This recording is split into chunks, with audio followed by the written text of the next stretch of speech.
Hey guys.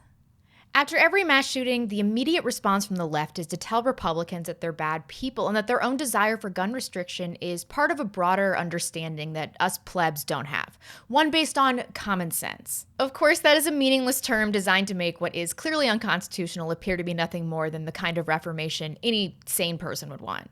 In actuality, leftists rarely vocally advocate for an amendment since this is unpalatable to so many Americans and is simply unrealistic. Instead, they make emotional appeals while demanding common sense gun control, which is ironic because these common sense measures would simply restrict gun ownership by burying your average law-abiding citizen in a convoluted, unnavigable, bureaucratic hell if they ever want to own a firearm. I rarely hear a unique or thought-provoking argument from a leftist regarding gun control. So when I was laying out this presentation, I was thinking about the trite arguments that I consistently get, and those are the points that I've focused on. I get a lot of emails from people asking what they can do to contribute to the paradigm shift that's happening since they cannot be public voices due to their jobs or another conflict. I always say that affecting change on an individual level is the best way. Isn't that how it happened for most of us? Someone put facts in front of our faces that, although completely contrary to our worldview and perhaps very jarring and upsetting, at some point could no longer be ignored. When someone in your life gives you the cliche laundry list of reasons that we need gun control now, it's your personal responsibility and patriotic duty to try to debate them out of their idiotic misconceptions. It usually doesn't work, but boy, I keep trying. As many of you know, we are gun owners, but I am not super well versed and still have some fears surrounding shooting some of our guns. But I think this is pretty typical, and in a debate with your average person, it will be most effective to deal in layman's terms. Most of the people that I talk to, especially in Seattle, have no understanding of guns, how to use them, the terminology. We all saw this insane USA Today tweet where they added a possible attachment to the Texas shooter's gun, a giant chainsaw. Even though this is a media outlet with a clear leftist agenda, they're capitalizing on people's lack of knowledge of firearms. This made me seriously concerned that your average person thinks that it is both easy and practical to alter your weapon to make it appropriate for a zombie apocalypse. There is an element of mysticism and deep fear surrounding firearms within the general population that the left exploits at every turn. That is the second part to changing people's minds about the necessity of upholding the Second Amendment. First, facts and statistics refuting the left's arguments, and second, normalizing gun use and demystifying them by explaining how they work. I won't be getting into that today because I have so much data to discuss and I am not a firearms expert, but Steven Crowder has done some good work on this that I've linked below, and I've linked a few other videos that might be helpful for you to show someone or to help educate yourself. So what are the most common arguments, outside of it just being common sense, that the left summons to try to push gun control? At least as of late, because of Texas and Las Vegas, one of the most common arguments that I hear is that gun restriction and control will prevent mass shootings. The Texas shooting is the left's worst nightmare. I saw this Mike Huckabee tweet that was so concise and exactly why the left's shrieking about gun control really only lasted until all the information about the shooting came out. Texas killer was liberal atheist stopped by Christian NRA instructor with privately owned firearm when existing gun laws failed to stop him. We now know this to be true. Stephen Williford, who did a heartwarming interview with Crowder earlier this week that I've linked below, is a right-wing Christian NRA instructor and a white male who said that he never would have been able to stop the mass shooter, a devout atheist by the way, without his AR-15. We also know that the shooter should not have been able to purchase weapons legally had the Air Force properly filed the documents that would have barred him from ownership after he beat the crap out of his wife and his young stepchild. But more bureaucracy will totally solve mass shootings, you guys. Leftists will almost certainly begin this conversation about the necessity of gun control by summoning the most recent mass shooting in America. Then we'll want to discuss how America specifically has a problem with mass shootings. We've even heard this from Barack Obama, who said that this type of mass violence does not happen in other advanced countries. This is simply not true. Mother Jones has compiled a list that I've linked below of all mass shootings since 1982 in America, which total 790 deaths and include the most recent mass shootings. This is about a 35-year span. There have been 974 deaths in America in mass shootings in the last 50 years. To put this in perspective, in France, where there are incredibly strict gun laws, 532 people were killed in mass shootings in 2015 alone, which of course was a year filled with Islamic attacks. France has a population of around 65 million. America's population is around 326 million.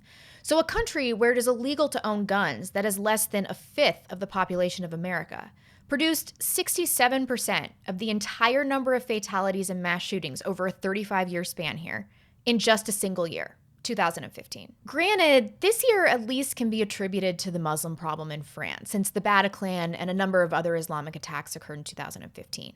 But France is awash with illegal weapons. Some experts estimate that there are twice as many illegal weapons as legal ones in the country. This clearly increases their vulnerability to terrorism and other incidents like the Bataclan. Invariably, in the presentation of comparative data like this, sources, especially in the mainstream media, fail to present a per capita analysis. Of course, America has more mass shootings than France. We have 5 times the population. Similar arguments can usually be completely unraveled just using the Socratic method in a debate. I could only find this data from 2009 to 2015, so the last 2 years of mass shootings, which were some of the worst in America's history, Texas, Las Vegas, Orlando, San Bernardino, didn't fall within this data set. That's around 150 fatalities between those 4 major events. So by my calculation, even if you included these in this data set, despite them not falling in the applicable time frame, it would increase the US to around 0.104 fatalities per million, which still wouldn't push us into the number 10 spot. But hypotheticals aside, including all mass shootings from 2009 to 2015 in Europe, Canada, and the US, when corrected for population, this is the ranking of fatalities per million due to mass public shooting. As you can see, the US is around the middle for this time range, despite many of these countries having extremely strict gun laws. Leftists are really shameless about misrepresenting data. They don't care about the truth, and they have an ends justify the means attitude. I also constantly hear this unsubstantiated drivel about how gun bans have worked. Both Britain and Australia have had severely tightened gun laws. The government has conducted buybacks and basically complete bans. In Australia in 1996, a man named Martin Bryant, who NBC says has an IQ of an 11-year-old, which I thought was pretty constant over most of your life, so I'll assume that they mean he had a childlike mental capacity. Anyway, he went into a cafe and murdered 35 people with a semi-automatic rifle. The Australian government subsequently introduced legislation that outlawed automatic and semi-automatic rifles, as well as pump-action shotguns. A nationwide gun buyback scheme also saw more than 640,000 weapons turned into authorities. There's been a bit of a downward trend in homicides. The gun buybacks were happening around 1996, so there seemed to be a bit of a decline a few years later. Then it ticked back up, and since has been on a steady, albeit minor, downward trend since around 2001 or so. That actually corresponds to a global downward trend in violent crime. I saw this in many of the countries that I researched, so it's difficult to say that this small decline is attributable to the gun buyback. We're only looking at about 300 murders annually for an entire country. Chicago alone had 762 homicides just last year. However, what we do know for sure is that firearm homicides did start to go down, but in tandem with knife homicides going up. And this is something that I saw over and over again doing this research as well. These are homicide mechanisms by region and globally.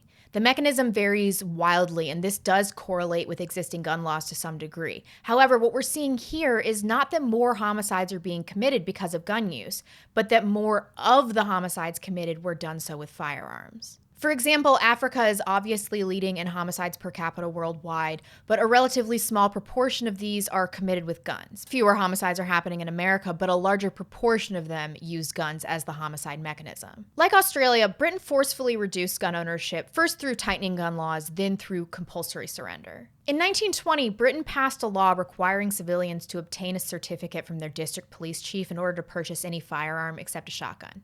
Shotguns were included as part of changes in 1968. In 1997, Britain passed a law requiring civilians to surrender almost all privately owned handguns to the police. More than 162,000 handguns and 1.5 million pounds of ammunition were surrendered by 1998. All right, so when they started gun ownership restrictions, which let's say for this purpose was 1968, although it was really in 1920, there has been a steady increase in homicides. Then we see a bit of a surge after the compulsory surrender in 1997, which may be caused in part by some anomalous non-gun-related homicides. Like in 2000, 58 Chinese people suffocated to death in a shipping container en route for the UK. For our purposes, this does cloud the data a bit, so I don't think that that bump can be attributed to the gun ban. Then we see the same effect that we saw in Australia, which is a moderate decline that I believe is likely encompassed by the global downward trend in violent crime mentioned earlier. Neither Britain nor Australia experienced a decrease in mass shootings or homicides that could be attributed to compulsory buybacks and bans. Mass shootings are so infrequent in both these countries that this data just is not conclusive. Further, the bans and buybacks in both nations have had an ambiguous effect on the homicide data. Certainly nothing to conclude that they have directly reduced homicide frequency. Perhaps a decrease in homicides by firearm, but those people aren't not getting murdered, they're just getting stabbed to death. Truth be told, in America, the idea of a ban or compulsory surrender is so distasteful to the general public that few people on the left even bother suggesting it. I much more often hear arguments for gun restrictions, almost always predicated on the lie that they work. I'm always hearing suggestions from leftists that are already on the books. I've heard suggestions about mental health laws dealing with criminals, blah, blah, blah. If they want to talk about supposed common sense gun reform, they have to see that most of what they want is already law. Their approach to gun reform hinges on criminals just deciding one day not to break the law. So where are people getting their guns? A 1997 Justice Department survey of more than 18,000 state and federal convicts showed that 39.6% of criminals obtain a gun from a friend or family member. Okay, legislation, unless you're willing to block law-abiding citizens that have committed no crimes from their constitutionally protected right to bear arms, based merely on their loose associations. Yeah, you can't do that. No law is going to help you here. 39.2% of criminals obtained a gun on the street or from an illegal source. Laws won't help you here either for obvious reasons. Liberals often argue that if there were fewer guns, there would be less access to guns for criminals. But this is an argument that directly supports banning and compulsory surrender, which we all know would cause a civil war here. 0.7% of criminals purchased a gun at a gun show.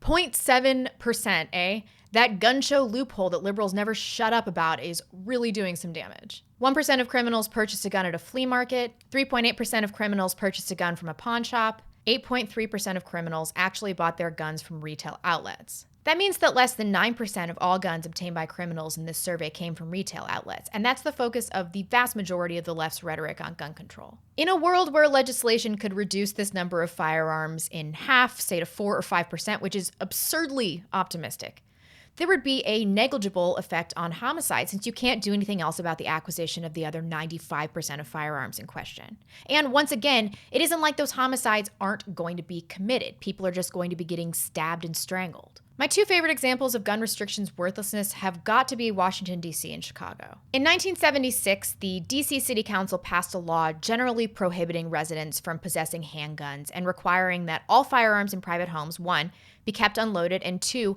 have a trigger lock or be disassembled at all times. It was struck down as unconstitutional in 2008 for obvious reasons. There was a giant surge in the murder rate starting about a decade after the handgun ban and trigger lock law became effective. So this isn't necessarily related. I've heard several theories that attribute the surge to one thing or another, but it is clear that the unconstitutional handgun ban did not reduce the incidence of murder. Then, immediately upon the law being struck down as unconstitutional and presumably more people acquiring handguns around 2008, we see the murder rate go down. Chicago is somewhat similar. In 1982, the city of Chicago instituted a ban on handguns. This barred civilians from possessing handguns except for those registered with the city government prior to the enactment of the law. The law also specified that such handguns had to be re-registered every 2 years or the owner would forfeit the right to possess them. In 2010, the Supreme Court ruled that Chicago's ban was unconstitutional, again for obvious reasons. Then Chicago adopted gun regulations that required licensees to have firearm range training, but they prohibited firing ranges from being within the city limits. Eventually, they revised this, but as of January 2016, there were no firing ranges within the city limits. So they just found a roundabout way to make people jump through a million hoops to get a firearm, which seems unconstitutional to me as well. Let's look at the murder data for Chicago. Like in DC, we see a surge in murders about a decade after the handgun ban. Like I said before, we can't necessarily attribute the increase in murders to the ban, but it did happen in both cities. If someone has an alternate explanation for that, was there a nationwide trend during this period, or is it coincidental, or could someone provide me with additional evidence that it may actually be the handgun ban causing a surge a decade later? That seems a bit late to me to imply causation, so I was a bit baffled by this, and I'd like your feedback. And like in DC, once the ban was lifted, there was a downturn in the trend again, although this data ends in 2013. I did notice something interesting in the Chicago data set. In our global data set regarding homicide mechanism, we were able to pretty clearly see that the number of homicides stays on trend when there's gun control. Merely the mechanism for homicide changes based on the supply of weaponry. But in Chicago, the portion of murders committed with handguns markedly increased upon the ban. I would expect it to go down and other homicide mechanisms to go up, so this was a bit unusual, and doesn't fare well for those making a case for gun control. And another common sense leftist argument that I hear is that no one really needs a gun. I think that this one's quite funny because the implication here is that the armed police will and can take care of us. But the left hates the police. They run into a real ideological snag here. Research from the Department of Homeland Security reveals that the average duration of an active shooter in a school is 12 and a half minutes. The average response time for law enforcement is 18 minutes. If you're in an active shooter situation and you're unarmed, the only thing you can do is hide and wait until the whole thing is over if no one else has a gun. What if one responsible gun owner stopped the shooting 2.5 minutes in, saving lives by preventing the other 10 minutes of shooting? Along the same why would anyone ever need a gun thread, I'm often hearing this false statistic that for every intruder stopped by a homeowner with a firearm, there are 4 gun-related accidents within the home. I'm not quite sure where this came from, but gun accident statistics are grossly inflated. Since we've been dealing in terms of fatalities, I will go over those. In 2014, there were 586 fatal firearm accidents in the United States, constituting 0.4% of 136,053 fatal accidents that year. That seems quite high to me, but when I saw that this was situated amongst things that I would consider quite rare, it put things into perspective for me. Then I was quite alarmed when I read this. A 1993 nationwide survey of 4,977 households found that over the previous 5 years, at least 0.5% of households had members who had used a gun for defense during a situation in which they thought someone, quote, almost certainly would have been killed if they had not used the gun for protection. This amounted to 162,000 such incidents per year. This excludes all military service, police work, or work as a security guard. There's always a risk that there will be an accidental gun fatality, and that shouldn't be discounted. But when you're making decisions for the safety of your family, you have to do a lot of risk assessment, and I found that data very convincing. I want to circle back to this term common sense gun control and spend the rest of the presentation talking about homicide, because you guys know I like to pose some potential solutions if I'm going to spend all this time just listing problems. When I think about actual common sense gun control, I think, okay, if we want to reduce the number of firearm-related fatalities, we must first find, 1, where are most of the gun fatalities coming from? And 2, how can we most effectively reduce gun fatalities within that population? First of all, another leftist method of obfuscation, perhaps the most egregious, is that they always aggregate suicides and homicides in firearm fatality statistics. Suicides by gun accounted for about 6 of every 10 firearm deaths in 2010 and just over half of all suicides. Since the CDC began publishing data in 1981, gun suicides have outnumbered gun homicides. But as gun homicides have declined sharply in recent years, suicides have become a greater share of all firearm deaths. The 61% share in 2010 was the highest on record. That year, there were 19,392 suicides by firearm compared to 11,078 homicides by gun, 35% of all firearm deaths. The rest were accidents, police shootings, and unknown causes. Suicide is one of those things that certainly will not go down due to access to firearms. There will always be subways to jump in front of and bridges to leap off of.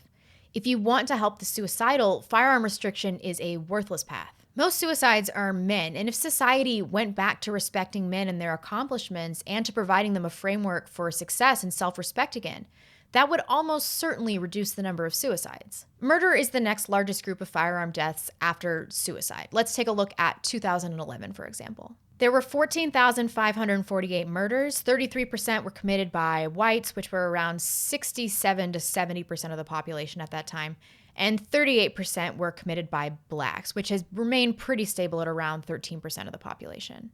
Most of the remaining are unknown and almost certainly majority black, which is consistent across data sets. The majority of offenders are also quite young, between the ages of 17 to 34 mostly. This is consistent across decades as well.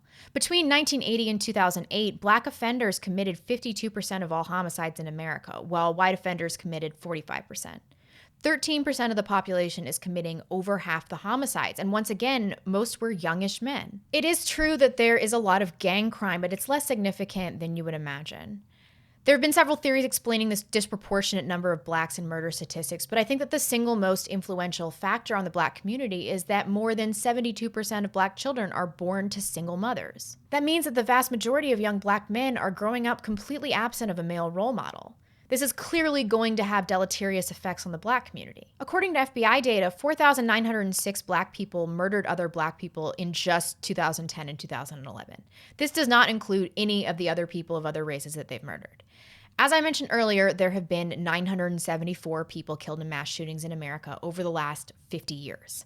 That means that in just 2 years, there were 5 times the fatalities in just black-on-black homicides than in 5 decades of U.S. mass shootings. I find that staggering. Leftists keep saying, let's have an honest discussion about guns or an honest discussion about race. But I don't really think that they want to do that. If the left really wants to save people and this isn't political, attack the root problems that are causing white men to kill themselves and black men to kill each other. That will change society and save more lives than any amount of gun control. I've heard Stefan Molyneux say that there's no such thing as gun control, only centralizing gun ownership in a small political elite. People are delusional if they cannot see this, and criminals don't give a shit about breaking the law, by definition, leaving the rest of us, the law-abiding citizens, totally defenseless. The left is in complete denial about the unique nature of America. We have constitutionally protected gun ownership rights. In Australia, people turn over their guns willingly. Other nations have gradually strangled the ability to own. Americans will not tolerate this as other countries have, and we will not give up our guns. And if we're asked to, or God forbid, are mandated to turn them in, it will cause a civil war. People will not do it. Instead, in America, I am certain that people would turn their guns on those collecting them, as they should. And I know that I'm not the only one that would rather risk owning an illegal firearm than face a break-in or confrontation totally defenseless. There are an estimated 330 million guns in this country. If we all decided that we were going to keep our guns illegally, the government would be powerless to prosecute us all. I know I discussed self-defense and homicide a lot today, and that is an important aspect of gun ownership, certainly. But the real reason that the founders wanted to ensure that the populace was always armed was in the event that the government became tyrannical. And only a tyrannical government will try to take your guns. Thanks, folks, and I'll see you soon. Bye.